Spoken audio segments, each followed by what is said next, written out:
Ils ont commencé à signer, chacun a signé un chèque de 10 000. La pause va commis 10 000, 10 000, 10 000. 10 chèques. Ils ont mis dans une enveloppe. Ils sont venus, ils ont dit aux frères, bien aimés, nous vous aimons beaucoup. Et Dieu a déjà exaucé ta prière. Maintenant tu peux rentrer à la maison et laisser prier tranquillement. Mais non, moi je viens chercher Dieu. J'ai aussi besoin d'argent. Alors oui, Dieu a exaucé. Regarde, prends l'enveloppe. Ouvre l'enveloppe. Il ouvre l'enveloppe. Il regarde 10 chèques de 10 000, 10 000, 10 000. 100 000. Ils lui disent rentre à la maison. Dieu a déjà exaucé. Il y a des prières qui ne demandent pas l'intervention de Dieu. Rentre seulement. Dieu a déjà exaucé. Moi je prie que Dieu le fasse pour vous. Quand nous disons nous avons besoin de 700 000 euros pour acheter ce bâtiment, il y a seulement 5 personnes qui se lèvent.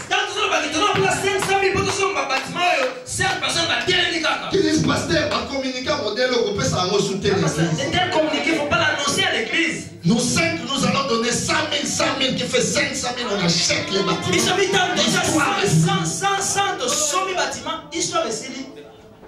Comme ça, on continue à servir Dieu. Dieu est capable de le faire. Bien aimé, quand tu pries le Seigneur, prie un Dieu grand. Ne limite pas ton Dieu. Tel que tu vois Dieu, c'est tel que Dieu fera dans ta vie. Alléluia. Amen. Ne limite pas Dieu par rapport à tes possibilités. Vois toujours un Dieu grand. Alléluia. Amen. David, un enfant. Il n'est pas un guerrier. Il n'a jamais fait de guerre.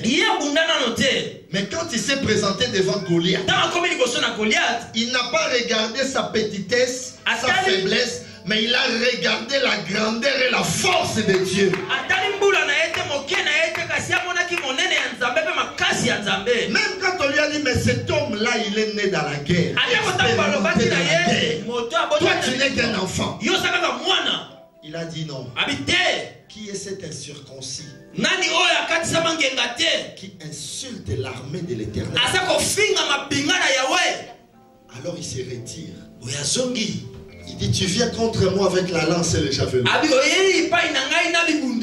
je viens contre toi au nom de l'Éternel. C'est-à-dire il s'est retiré, il a laissé la place à Dieu. Ceux qui ne prennent pas de risques avec Dieu ne peuvent pas expérimenter. La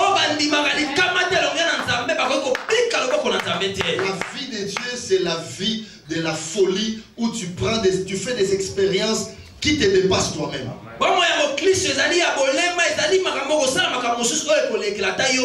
Ouvrons nos Bibles dans le livre de Malachie au chapitre 3. On va nous lire du 13e au 18e verset. Malachie chapitre 3. Nous lisons du 13e au 18e verset. Malachie chapitre 3, verset 13 au 18e, je lis au nom de Jésus. Amen.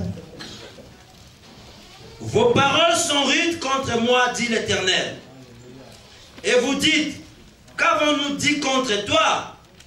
Vous avez dit, c'est en vain que l'on sert Dieu. Qu'avons-nous gagné à observer ses préceptes et à marcher avec tristesse à cause de l'Éternel des armées? Maintenant nous estimons errer les hautains. Oui, les méchants prospèrent. Oui, ils tentent Dieu et ils échappent. Alors ceux qui craignent l'Éternel se parlèrent l'un à l'autre. L'Éternel fut attentif et il écouta. Et un livre de souvenirs fut écrit devant lui pour ceux qui craignent l'Éternel et qui honorent son nom. Ils seront à moi, dit l'Éternel des armées. Ils m'appartiendront au jour que je prépare. J'aurai compassion d'eux comme un homme a compassion de son fils qui les sert. Verset 18. Et vous verrez de nouveau la différence entre les justes et les méchants, entre celui qui sert Dieu et celui qui ne sert pas Dieu. Parole du Seigneur.